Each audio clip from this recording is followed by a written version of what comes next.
The last few years in residential real estate, borrowers were having to make offers over list price. They were having to waive appraisals, waive inspections. They were having to do things to get into houses because there wasn't enough inventory.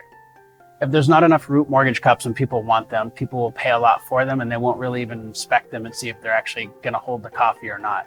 The same happened with real estate the last 2 to 3 years in the Northwest, where there was 0.3 to 0.7 months of inventory. And so the supply and demand, right? All economics is basics of economics is supply and demand. If the demand cups, root mortgage cups, and there's not a lot of them, and I go to the store, I'm willing to pay whatever if I really want it. Now, in the last few months, we've seen a shift in the market to where there's now 3 times the number of cups that were available the last 3 years.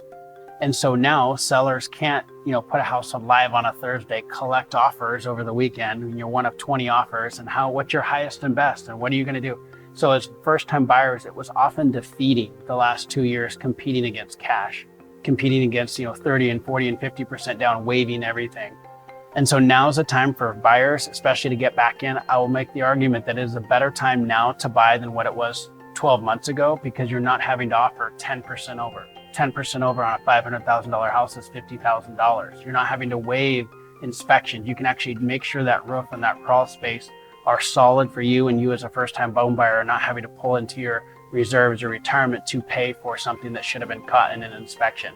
So to me, I'm excited about the transition. Even though real estate's gotten more expensive to finance, the value of that real estate is coming down because we're becoming to a more balanced market between sellers and buyers.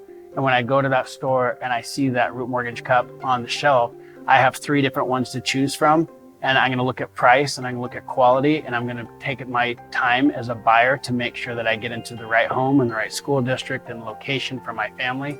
And as a mortgage advisor, I'm excited about that. And there's a shift, and the power is kind of moving back towards some of the buyers as well. It's still a seller's market, but it's definitely shifting there. And I think there's a real opportunity for people to acquire and retain real estate at a great value.